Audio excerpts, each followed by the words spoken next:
नमस्कार, news capital express देख रहे हैं आप। बुलेटिन की शुरुआत करेंगे बड़ी खबर के साथ।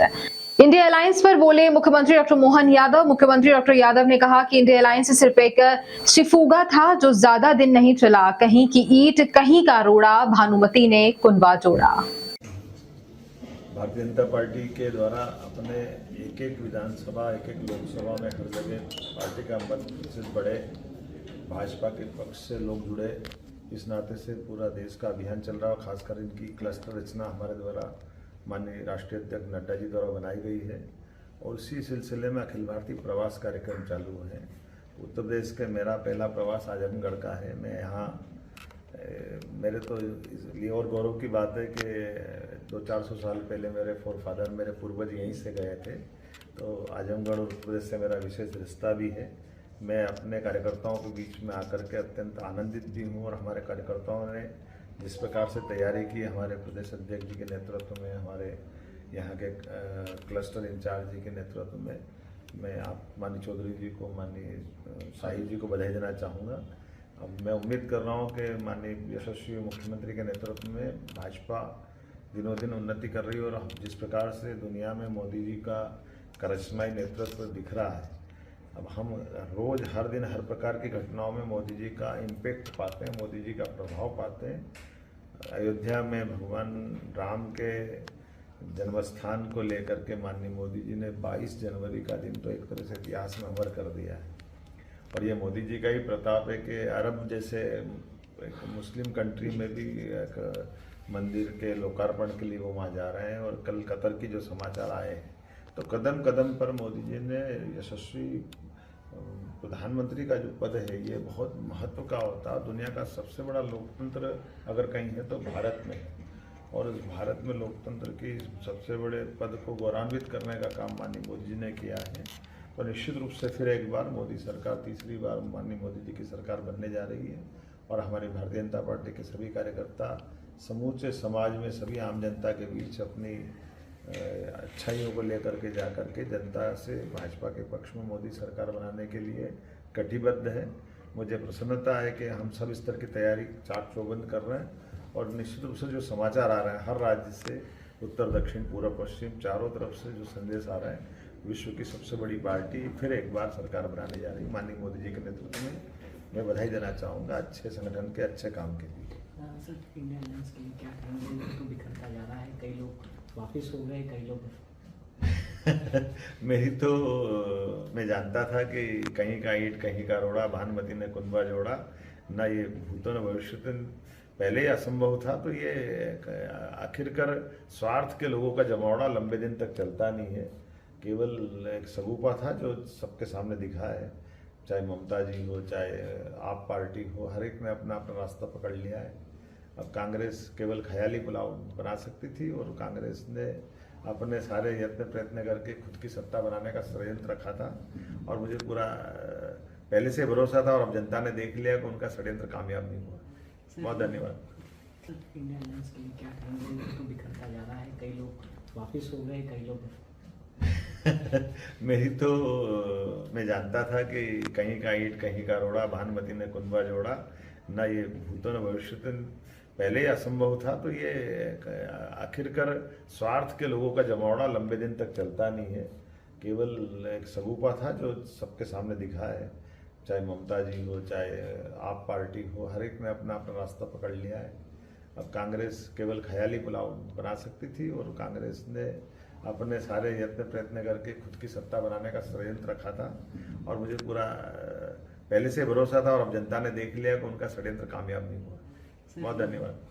मुझे इस बात की प्रसन्नता है कि मैं भारतीय जनता पार्टी का अखिल भारतीय प्रवास कार्यक्रम के अंतर्गत आज आजमगढ़ में संगठन के कार्यकर्ताओं के साथ 3 अलग-अलग बैठकों में शामिल हो रहा हूं।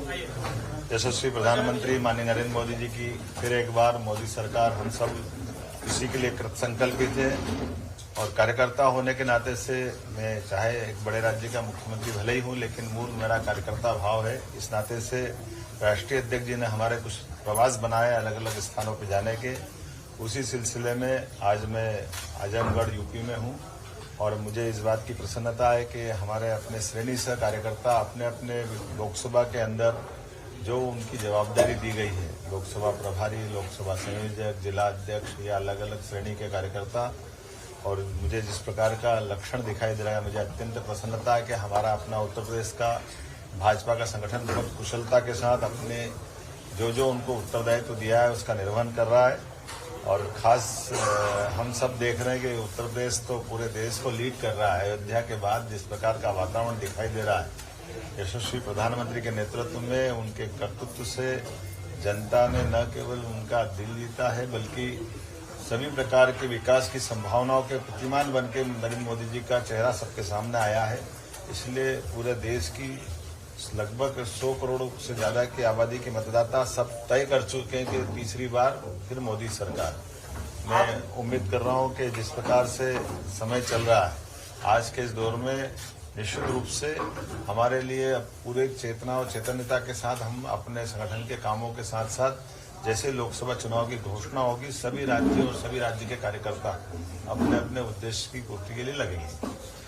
मेरे साथ आज माननीय चौधरी जी और बाकी कार्यकर्ता यहाँ मौजूद हैं। मैं आपका भी अभिनंदन करता हूँ, चूंकि आजमगढ़ मेरा पहला प्रवास है और जब भी पार्टी जहाँ बुलाएगी हम सदैव तत्पर रहेंगे। डिप्टी सीएम राजेंद्र शुक्ल का बयान, कांग्रेस भ्रम फैलाने का प्रयास करती है। राष्ट्रीय हित और जनहित को ध्यान में रखकर विधेयकों को में संशोधन लगाया गया है। विपक्ष के विधेयक ठीक प्रकार से नहीं पड़ा, अधूरी जानकारी के साथ भ्रम फैला रहे हैं। सदन का दुरुपयोग है ये। मत बोलिए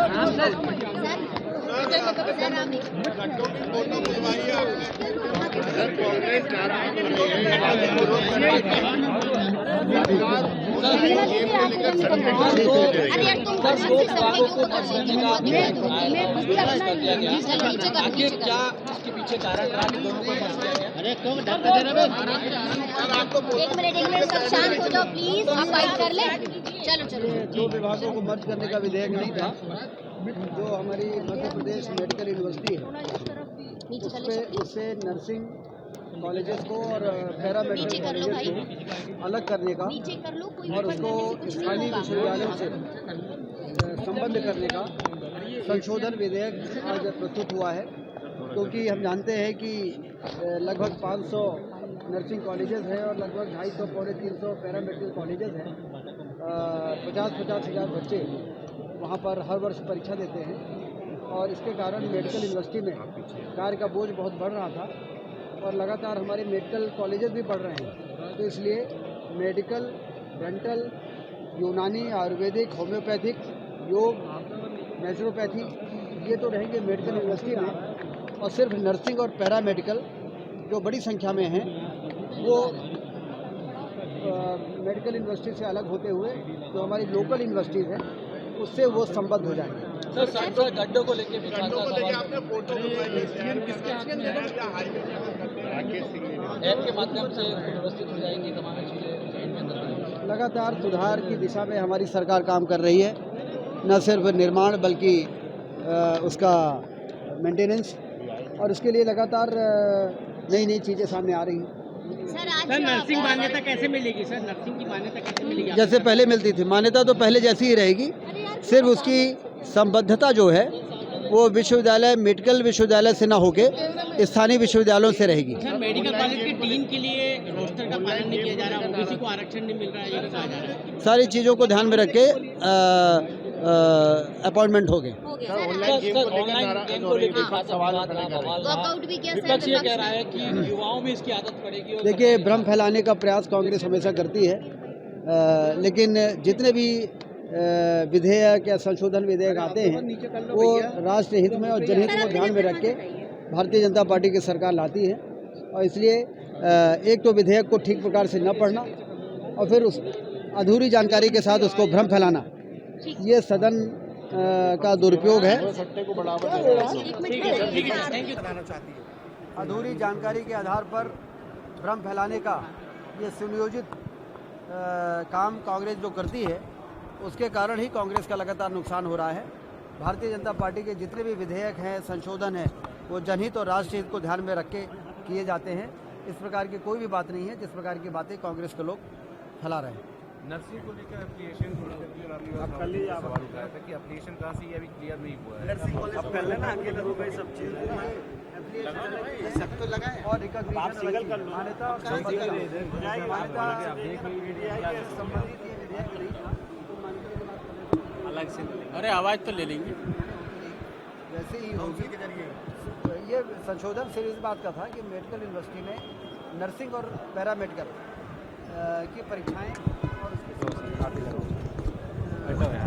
इसकी परीक्षाएं और संबद्धता स्थानीय विश्वविद्यालयों से होगी और मेडिकल यूनिवर्सिटी में मेडिकल की, डेंटल की, यूनानी, आयुर्वेदिक, होम्योपैथिक, योग, नेचुरोपैथी इस प्रकार के संबद्धता भी होगी और उनकी परीक्षाएं भी वो आयोजित करेंगे। एक छोटी जानकारी चाहिए थी। जबलपुर 22 जनवरी को अयोध्या में भगवान श्री राम की प्राण प्रतिष्ठा होने के बाद लगातार राम भक्तों का अयोध्या जाकर भगवान राम के दर्शन करने का सिलसिला लगातार जारी है। इसी क्रम में लोक निर्माण मंत्री राकेश सिंह और पश्चिम मध्य रेलवे के प्रयासों के चलते जबलपुर से अयोध्या के लिए पहली अयोध्या आस्था स्पेशल ट्रेन को रवाना किया गया, जिसमें 1400 राम भक्तों का पहला जत्था आस्था स्पेशल ट्रेन के जरिए अयोध्या के लिए रवाना हुआ।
पीछे आओ ना।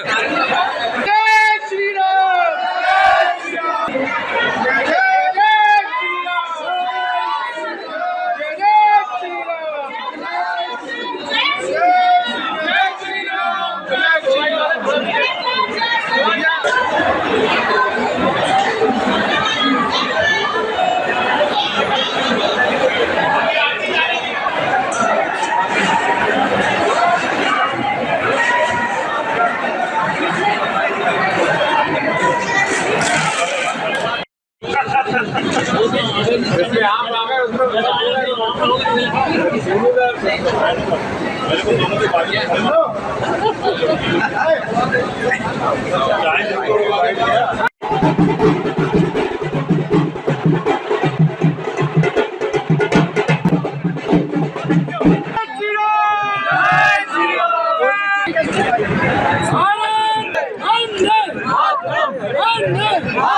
जय श्री राम माननीय। जैसे कि आप एक युवा है, आपको लग रहा था कि जल्दी आपका नंबर आ जाएगा या नहीं, बिल्कुल उम्मीद नहीं थी। और पहले तो सबको जय श्री राम और माननीय मंत्री जी का बहुत बहुत धन्यवाद, नरेंद्र मोदी जी का, कि उन्होंने हम सबको ये अवसर दिया है।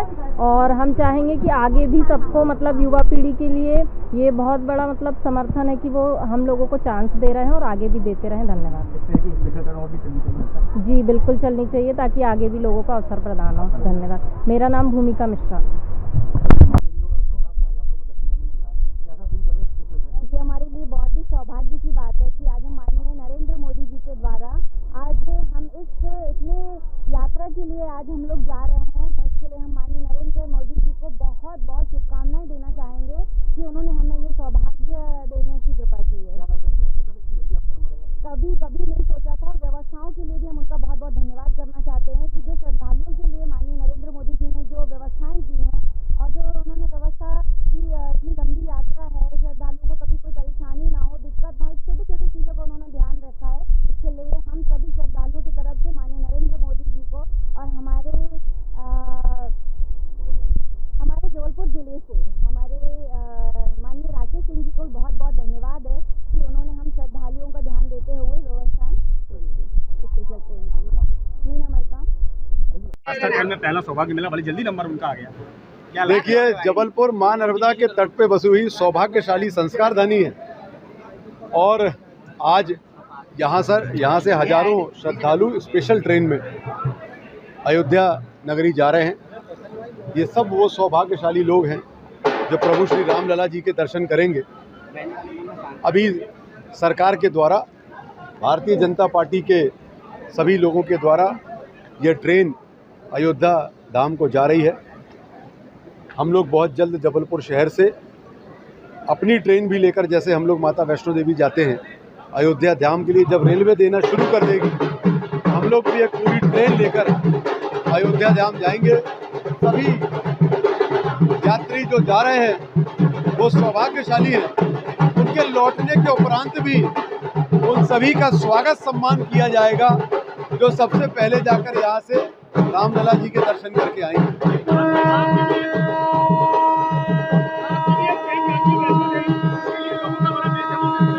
माता वैष्णो देवी और अयोध्या धाम दोनों ही जगह हम लोग बहुत जल्दी ट्रेन लेकर जाएंगे।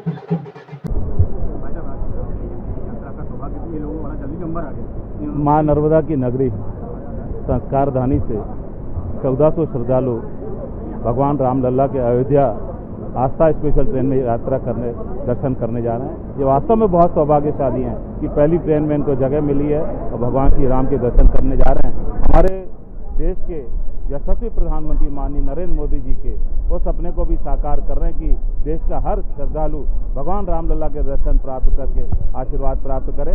मैं सभी को बहुत बहुत शुभकामनाएं देता हूं और इनके सुखमय यात्रा की कामना करता हूं। ये जाएं और भगवान रामलला के दर्शन कर प्रार्थना करें कि जबलपुर की सुख समृद्धि और विकास की कामना करें, ऐसी मैं कामना करता हूँ। 1400 यात्री हैं। जबलपुर में सबसे पहले जाना थी, लेकिन इंदौर पहले गई है, दूसरी ट्रेन ये मध्य प्रदेश से जा रही है। आगे 27 और 5। मध्य प्रदेश माल और सेवा कर संशोधन विधेयक 2023 के विरोध में विपक्ष ने सदन से वॉकआउट कर दिया है। ऑनलाइन गेमिंग पर जीएसटी लगाने का विधेयक में होना है प्रावधान। जीएसटी लगाने का प्रावधान है। विपक्ष ने लगाया सदन में आरोप, इस संशोधन से जुआ सट्टा को बढ़ावा मिलेगा। संसदीय कार्य मंत्री कैलाश विजयवर्गीय ने सदन में कहा कि इस विधेयक में संशोधन होने से महादेव सट्टा एक्ट से पर रोक लगेगी।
सरकार अपना खजाना युवाओं के भविष्य को दांव पर रख के बनना चाहती है। एक तरफ कर्ज की बात करती है सरकार, कर्ज लेती है, लेकिन युवाओं को चाहते हैं कि ऑनलाइन गेम के सट्टे, ऑनलाइन युवाओं को गेम खिलाना चाहती है ताकि सट्टेबाजी सभी ऑनलाइन को लेके, जिस प्रकार से सट्टेबाजी को लेके सरकार अपना बनना चाहती है खजाना, सरकार यहाँ के प्रदेश के लोगों को आत्मनिर्भर नहीं करना चाहती, गलत तरीके से पैसा वसूल करना चाहती है। तो हमारा विरोध है कि युवाओं को गलत लत लगेगी, इसलिए कांग्रेस विधायक दल ने इसका विरोध किया। मृणालिनी सिंह सेंगर समाजसेवी ने गोविंदपुरा में अनोखा पुतला दहन किया, जिसमें समस्त BHEL के अधिकारी, विधायक, सांसद, पार्षद एवं सभी जनप्रतिनिधियों के नाम लिखे थे, जो पूरे भोपाल में चर्चा का विषय बना।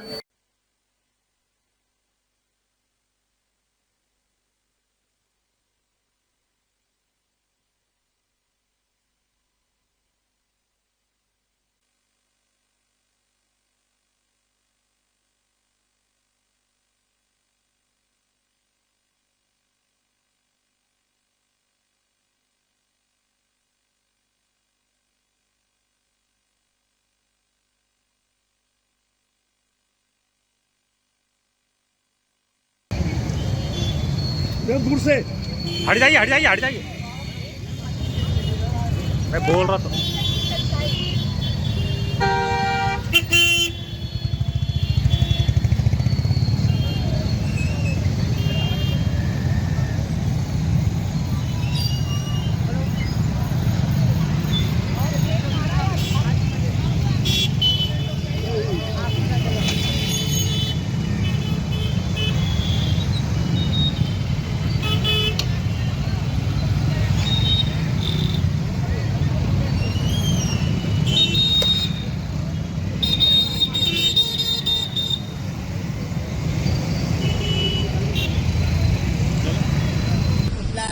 जलाया जा रहा है, अजीब सा पुतला से विधायक वेलिडी बहुत सारे तमाम देने लगे, क्या अजीब इसीलिए कि अजीब कांडे हो रहे इस क्षेत्र में। ये गोविंदपुरा क्षेत्र है, आपको पता है, इसमें नवनिर्मित BHEL कंपनी स्थित है, जहां पे मजदूरों के साथ अत्यंत शोषण हो रहा है। सालों से मैं देखती आ रही हूं, लेकिन मुझे इतना पता नहीं था कि इतनी गहराई से शोषण हो रहा है। उसी शोषण के अगेंस्ट में मैंने जला रही हूँ पुतला।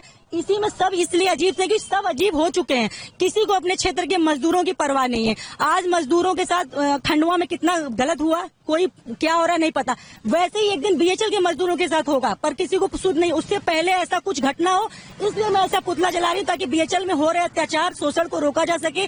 इनके पैसे कट रहे हैं, अवैध कटौती हो रही है, आपको पता है, अवैध कटौती 1600 रुपए की, जिसकी आज तक परवाह नहीं, कोई रुकावट नहीं हुई। ये मैं धरना की थी, मैडम आई थी, साध्वी दीदी जी आई थी, उनने ये महेंद्र नाथ पांडे जी को लिखा। क्या संसद भवन में भी ये बात गई है, तो हमारे मतलब देश में संविधान या लोकतंत्र का कितना बड़ा हनन है कि इतने सारे मजदूरों की कटौती हो रही है। और हमारे भारी उद्योग मंत्री महेंद्र नाथ पांडे जी को इस बारे में पता है, फिर भी वो BHEL प्रबंधन से कुछ नहीं पूछ रहे। अब मैं कुछ बोलूंगी तो आप बोलोगे सरकार के खिलाफ। मैं सरकार के खिलाफ नहीं हूँ, मैं मजदूरों के साथ हूँ बस, और मजदूरों के साथ शोषण हो रहा है, उसके लिए पुतला जला रही हूँ मैं।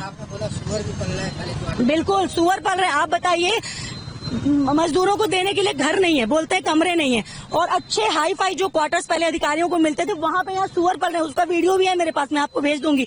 मैंने रिटर्न में भी लेटर दिया है प्रशासन में, नगर प्रशासन जो BHEL का है, पर उसमें भी कोई नहीं आ रहा है। पता है, कोई जवाब नहीं दे रहा है कि सुअर कौन पलवा रहा है। कोई ना कोई तो इन्वॉल्व होगा जो सुअर पल रहे हैं, क्योंकि अगर यहाँ पे कोई सब्जी का ठेला लगाता है तो उससे 50 रुपए 20 रुपए के चंदा काटते हैं, मतलब रसीद काटते हैं, वॉट एवर, बात तो एक ही है, काट रहे हैं।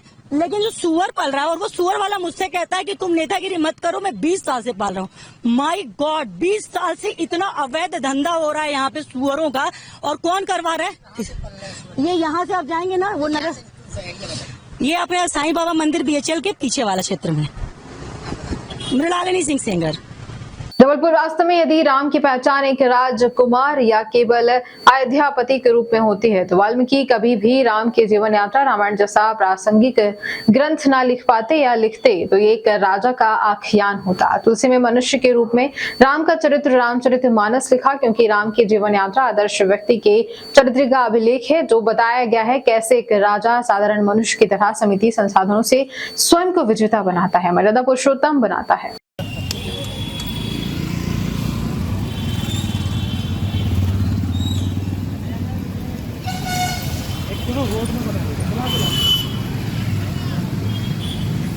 चलाइए थोड़ी और स्पीड चलाओ, तुम बोल रहे हो साथ में चलो, एक साथ में देव आगे करो ना, तुम चलाओ, उनको बोल रहा हूँ एक साथ चलो। अरे हाँ चलते रहो तुम तो।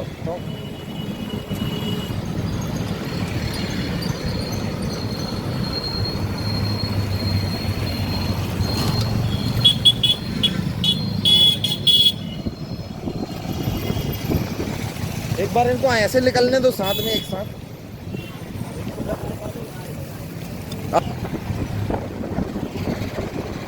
बहुत आगे होगा, धीरे धीरे चल चल चल चल।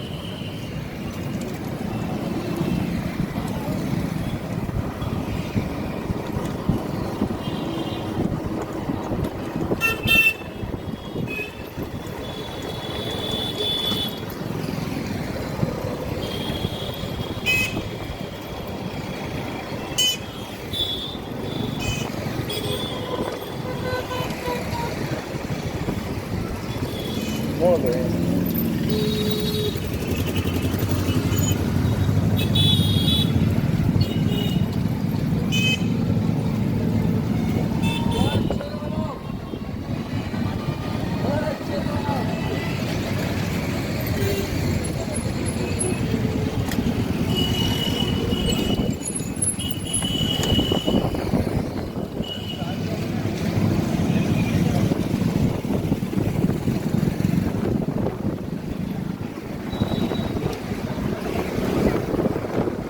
देव आगे करो, देव आगे करो,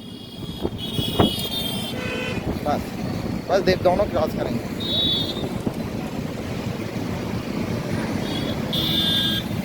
चल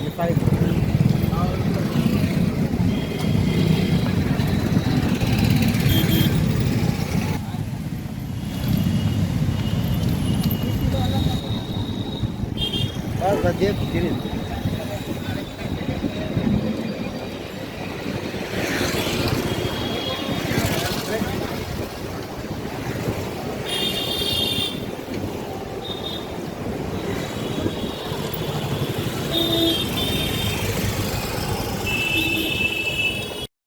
ये जो देश लेकर आप लोग चल रहे हैं, कितना सार्थक होगा? सार्थक जी, मुझे लगता है बदलाव तो हमेशा खुद से चालू होता है। हम खुद को समझा सकते हैं और दुनिया नहीं बदल सकते, लेकिन एक चीज़ बहुत महत्वपूर्ण है, लोग हमें देख के प्रेरित हों तो वो खुद को बदलें, ये सबसे बड़ा बदलाव होता है। और बदलाव लाने में यही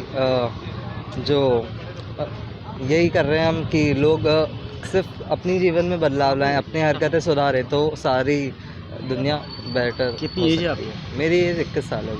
जब आप इस यात्रा में निकले तो किस तरीके से आपके घर वालों ने सपोर्ट किया? और घर वाले थोड़े अगेंस्ट थे जब मैं यात्रा के लिए निकला था, लेकिन अभी वो खुश हैं। अब हम वापस मिडिल पॉइंट हमारा भोपाल था, तो हम घर होके आए हैं जबलपुर, तो मैं वापस आया थी चला के, तो वो बहुत प्रसन्न हुए थे कि अच्छा बड़ा काम कर। क्योंकि आप जबलपुर में आ गए, इसके बाद अब कहाँ अगला पड़ाव का? अगला पड़ाव हमारा होगा मेन सिटी नागपुर के बाद हैदराबाद, उसके बाद बैंगलोर, फिर कन्याकुमारी। कितने दिन में ये यात्रा पूरी करेंगे? ये हमारा अभी 1 महीना हो चुका है और अभी 1.5 महीना और लगेगा। जी, मेरा नाम है सुदीप दास। एक दिन में कितनी रनिंग कर लेते हैं? एक दिन में हम 100 किलोमीटर रनिंग कर लेते हैं, लेकिन हम रुकते जाते हैं। कैंप है हमारे पास, या गुरुद्वारे या मंदिर में भी कैंप लगा सकते हैं, या फिर लोग तो बहुत अच्छे हैं, वो हेल्प करती हैं, दुनिया बहुत अच्छी है। आपका नाम? सुदीप दास। आप लोग कहाँ गए थे? मेरा नाम निखिल जाधव है, इसका नाम सुदीप दास है। मैं 24 साल का हूँ, 21 साल का है, भोपाल के रहने वाले हैं हम लोग। हिमाचल से हमने यात्रा शुरू करी थी अपनी कन्याकुमारी के लिए। अभी हम लोग जबलपुर पहुँचे हैं, हमें 1600 किलोमीटर हो गए हैं चलते हुए और अभी 2000 किलोमीटर हमारी यात्रा के और बचे हुए। क्या उद्देश्य से यात्रा? हमारा 2 उद्देश्य है मेन। एक हमारा है सेव सॉइल, यानी कि मिट्टी बचाओ। मिट्टी को कैसे बचाएं, मतलब बैन प्लास्टिक से। मतलब हमारा जो दूसरा उद्देश्य है वो है say no to single use plastic की, जो हम लोग एक बार जो पन्नी या फिर बॉटल यूज़ करके फेंक देते हैं, तो ऐसा प्लास्टिक हम लोग ना यूज़ करें और ऐसे एनवायरनमेंट फ्रेंडली मोड्स की तरफ बढ़ें। ये प्रेरणा कहाँ से मिली आपको और क्या इसके पीछे लॉजिक? ये प्रेरणा ऐसे ही मिली कि हमने देखा कि जो आज दुनिया में हो रहा है कि मतलब इतना प्लास्टिक इकट्ठा हो गया है दुनिया में कि मतलब आप ये समझिए कि अगर जितना प्लास्टिक है वो पूरा प्लास्टिक एक जगह पे रखें तो माउंट एवरेस्ट से भी बड़ा उसका पहाड़ बन जाएगा। इतना प्लास्टिक हमारे पास है और ये प्लास्टिक करीब 400 साल से 1000 साल लेता है मिट्टी में वापस मिल जाने के लिए और फिर भी वो वापस मिट्टी नहीं बनता। तो इसलिए हम लोग ऐसी चीज़ें यूज़ करें जो कि वापस मिट्टी में घुल के मिट्टी बन जाए, ना कि वो हमारे फ्यूचर जनरेशन्स के लिए मिट्टी को ख़राब करें और उनके खाने पीने की चीज़ों को भी ख़राब करें। अभी तक आपने जितनी यात्रा करी है किस तरीके का लोगों से आपको मिल रहा है और क्या आप लोगों को समझाइश? लोगों का सहयोग तो बहुत ही अच्छा है। हम लोगों को समझाइश ज़रूर देते हैं कि आप प्लास्टिक ना यूज़ करें एंड अपनी बॉटल खुद कैरी करें जिससे कि आपको बॉटल ना ख़रीदनी पड़े, या अपनी थैला खुद कैरी करें जिससे आपको पन्नी ना ख़रीदनी पड़े। तो ऐसी चीज़ों की प्रेरणा हम लोगों को देते हैं और अभी तक हमें लोगों का सपोर्ट तो बहुत ही अच्छा मिला है। मतलब एमपी में खासकर लोगों का सपोर्ट सबसे ज़्यादा अच्छा है, ऐसा हम लोग कहेंगे, लेकिन पूरे इंडिया में ही सबसे बहुत ही अच्छा सपोर्ट है लोगों का। सेवा होती है हमारी बिल्कुल हर जगह। किस व्हीकल को चुना आपने? हमने साइकिल को चुना है। मतलब साइकिल ही हमारा मेन व्हीकल है और साइकिल इसलिए क्योंकि साइकिल करने से आप फिट भी रहते हैं, आपकी बॉडी फिट रहती है और फिट रहने के साथ साथ आप एनवायरनमेंट को भी बचाते हैं। मतलब आप गाड़ी चला के जो प्रदूषण फैला रहे हैं वो आप नहीं फैलाते। आपका नाम? मेरा नाम है निखिल जाधव और ये मेरा साथी, इसका नाम है सुदीप दास। बलपुर के कोतवाली थाना अंतर्गत बलदेव बाग के समीप स्टेट बैंक कॉलोनी के पास में खुद को पुलिस वाला बढ़कर एक व्यक्ति से ठगी का मामला सामने आया। ठगी मामले में 2 अज्ञात लोगों ने एक व्यक्ति के सोने की चेन और अंगूठी ले गए। घटना के संबंध में थाना प्रभारी राजेश बंजारे ने बताया कि अनिल नामक व्यक्ति ने थाने में शिकायत दर्ज करवाई कि उसके पास 2 व्यक्ति आए थे। दोनों अज्ञात लोगों ने पीड़ित से ये कहा कि तुम्हारे पास सोने चैन और अंगूठी है, उसे हम दे दे, वो सुरक्षित रहेंगे।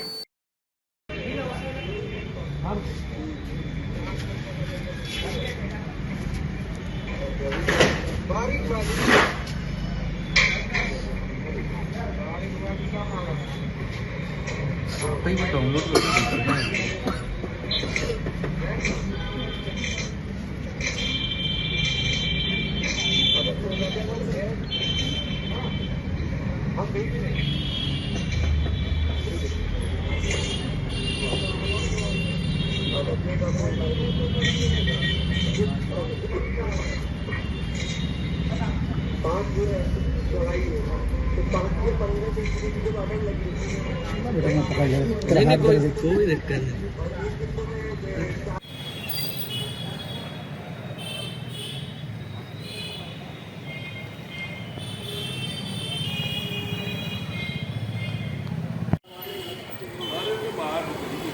हम जाके बात करते हैं। जाइए।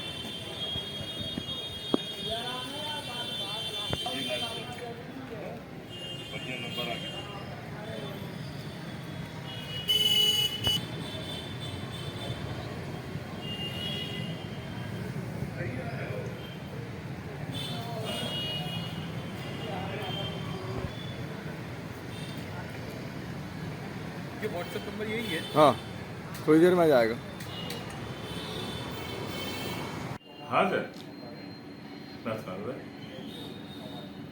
लूट नहीं ठगी है। ये अनिल मराठा एक हैं, तो इनके पास 2 लड़के वहाँ मिले बलदेव के पास। उनसे कहा कि वो चैन। क्या घटना घटी है? 4:30 बजे से 5 बजे के बीच में मैं दमोह नाका से बलदेव बाग तरफ जा रहा था, तो स्टेट बैंक की तरफ जो मोड़ आता है उसके मोड़ के थोड़ा सा आगे में बढ़ा मेन रोड पे, तो साइड से डिवाइडर है, वहाँ से डिवाइडर में पीछे से एक गाड़ी लेके आया, हेलमेट लगाया हुआ था और मेरे को रोको। तो मैंने बोला क्या बात है, वो तो मैं पुलिस विभाग में हूँ। और उसने मुझसे वो बोला कि देखिए अभी दमोह नाका पर लूट हुई है और लूट होने के बाद ये आप जो चैन अंगूठी पहने हो तो मेरे को मैं अंगूठी पहना हूँ तो क्या हुआ, मैं अंगूठी पहना हूँ। उतने में एक और साथ वाला आया तो उसने उसको भी बुलाया और उससे भी बोला कि तुम भी चैन उतार, अपनी चैन उतारो। तो उसने चैन उतारी और अपने हाथ में रखने लगा। तो मेरे से भी बोले तुम भी अपनी अंगूठी उतारो और चैन उतारो। और चैन उतारने के बाद वो क्या करने लगा, मेरे हाथ से लेने लगा। मेरे हाथ से जैसे ही लेने लगा तो मैंने क्यों ले रहे हो, बोलता नहीं आप अपनी जेब में रखो। तो मैंने कहा हाँ रखो। तब तक उसने हाथ से मेरे से ले लिया और हाथ से लिए तो जो साथ वाला था उसने तुरंत वो चैन तुरंत अपने वापस ली और तुरंत हमको धक्का दिया गाड़ी की तरफ और एकदम से गाड़ी लेके दमोह नाका की तरफ पलटे वो दोनों। आप रिपोर्ट लिखवाई तो पुलिस का क्या कहना था? मैं रिपोर्ट लिखाया तो क्या, मैंने रिपोर्ट लिखाई है थाने में। तो रिपोर्ट में ये बोलने लगे थे आपके साथ फ्रॉड हुआ है। मैंने फ्रॉड क्या हुआ वो बताने लगे कि भाई लूट हुई है यहाँ पे और इसलिए आप अपनी अंगूठी चैन उतार के रखो। उसने कहा हम तो कार्रवाई चाहते हैं कि कम से कम हमको तुरंत और सामान हमको वापस मिले हमारा। मैं वैसे ही प्राइवेट नौकरी जॉब वाला वो आदमी हूँ मैं। क्या नाम है आपका? मैं अनिल मराठा, बंदैया मोहल्ला में रहता हूँ। के साथ कुछ घटना घटी है, क्या मामला है और क्या जांच चल रही है? अनिल मराठा फरियादी हैं। ये थाने आए, उन्होंने बताया कि 2 व्यक्ति इनको वहाँ पे मिले और उन्होंने कहा कि हमें चैन और अंगूठी दे दो, हम पुड़िया बना के तुम्हें दे देंगे तो सुरक्षित रहेगा। और इन्होंने चैन और अंगूठी दे दी उन्होंने कागज़ की पुड़िया बना के उनको दे दी।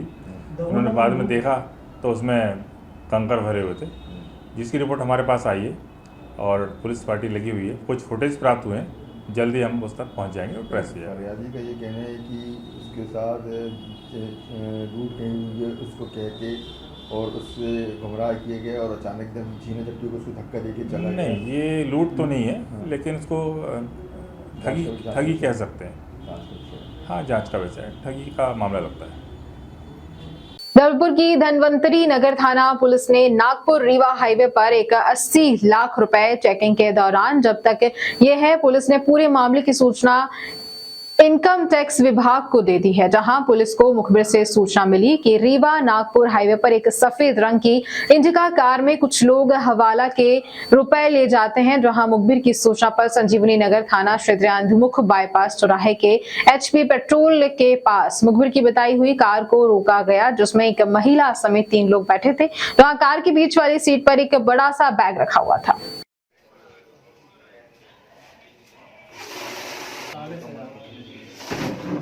कौन है भाई? ठीक है, ठीक है।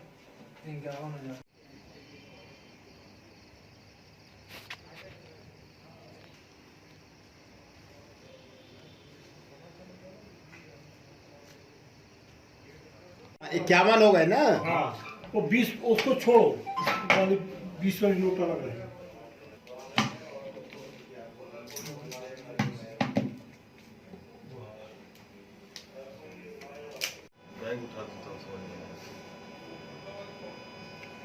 चेहरा नहीं दिखे, तुम अंधेरे में खड़े हो। तुम यहाँ आ जाओ। 80 करोड़ की काउंटिंग हो रही, पुराने नोट हैं बहुत, पुराने हमारे पास होते हैं।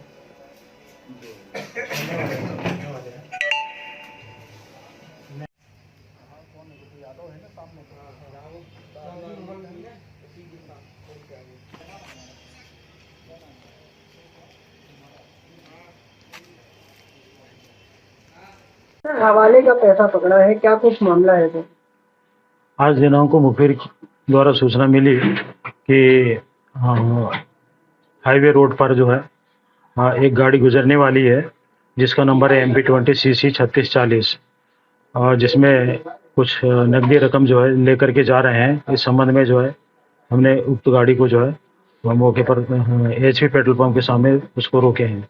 रोकने के पश्चात उसमें एक महिला अंशु सिंह और 2 जेंट्स थे, एक शशांक खरे और एक फैजमान ड्राइवर था। तीनों व्यक्ति वहाँ बैठे हुए थे। बीच में बैग रखा हुआ था। बैग में रखा हुआ सामान हमने पूछा कि क्या रखा हुआ है, तो उसमें हेवा हवाली करते हुए हिकमत अमले से पूछताछ करने पर उन्होंने बताया कि 50 लाख रुपए इसमें रखे हुए हैं, जिसकी जो है तस्दीक करने के लिए हम उसको चौकी लेकर के आए हैं। और बैग में जो है उसकी चाबी लाख लगा हुआ था, तो चाबी गुमना बताई और फिर हमने उसको पंचनामा तैयार करके जो है उसको बैग को खुलवाए और उसकी काउंटिंग की गई है। तो काउंटिंग पर से जो 80,01,000 रुपये उसमें मिले और उसी समय हमने तत्काल जो है इनकम टैक्स के अधिकारियों को बुला लिए हैं। तो बुलाने के पश्चात जो है हमने जब्ती की कार्रवाई किए हैं उसमें और उनसे पूछताछ अभी जारी है। अभी इनकम टैक्स से संबंधित है या हवाले से संबंधित है, अभी पूछताछ हमारी जारी है।